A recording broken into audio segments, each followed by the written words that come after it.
I'm here directing a documentary that Moby and I are making about bearing witness and the importance of having first-hand experience and why, even for vegans, bearing witness is important.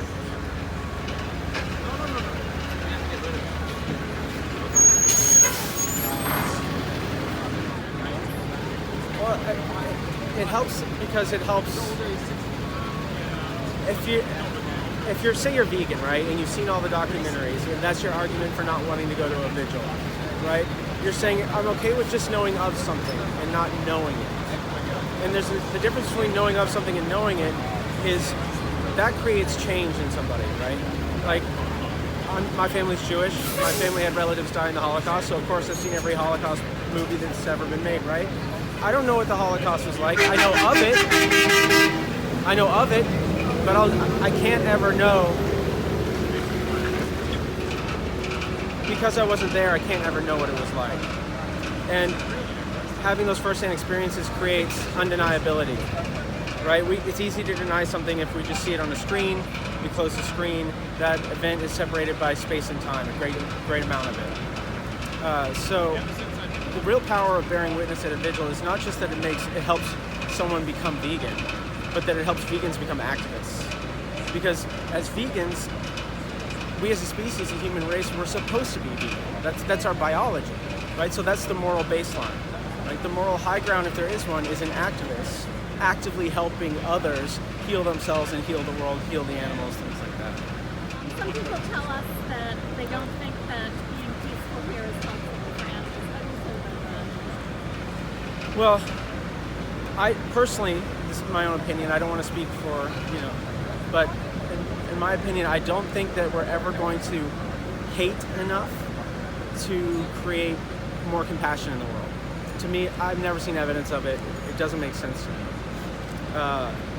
And we have to understand that ridicule is easy, right? It asks nothing of us because it doesn't require any understanding. I have to know anything about you to ridicule you, right? Compassion is the hard part, right? Being able to say that I can understand where someone's coming from, which doesn't mean you agree with them, but you can understand their situation. Being able to say there, but for the flip of a coin, that could have been me if it weren't for the experiences that I was lucky enough to have in my life, right? And so we have to be able to say, that person's not my enemy. That person is someone I want to be vegan one day. If we just assume that everyone who works here is your enemy, all they are is going to be your loyal adversary, because you guys are just going to be fighting the whole time, right? Yeah, and it's not as though you're not going to kill them. They're not going to disappear. They're going to be here. You're going to be here, right? And you guys need to create understanding, because ultimately you do want them over here one day. You want them on our side. So we can only do that by opening doors, not building walls. Right, and again, I'm just speaking from my experience. I've never seen evidence, and I'm not saying it doesn't exist. I'm being very careful with my words here. But I don't think that shaming is the same thing as holding someone to account. If you were someone that was an authority figure, if you were someone who they knew had expertise, but they don't know you, right? You're a stranger on the street who yells at them, and then they leave, and no further action is held to account. Right? And you don't want to create these experiences they have with vegans or activists that's what they're like. You want to be able to say, and come to the approach that I'm not going to make somebody vegan today, right?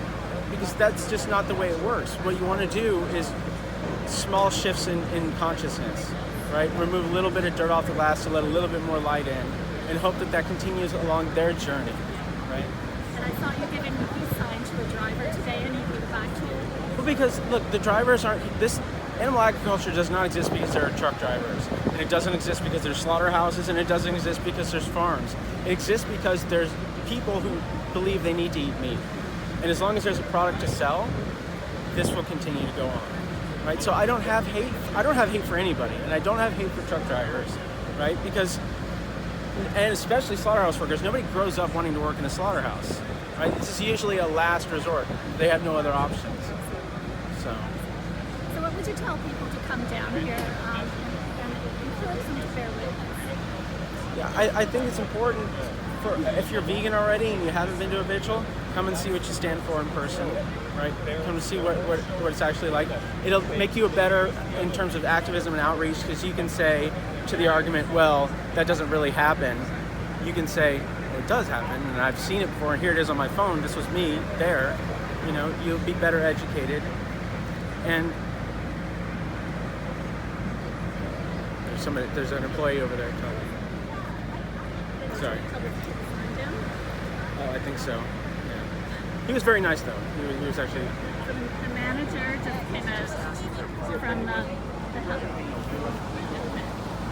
and he wants us to take down our sign here. That makes sense. They own that. Yeah. I get it.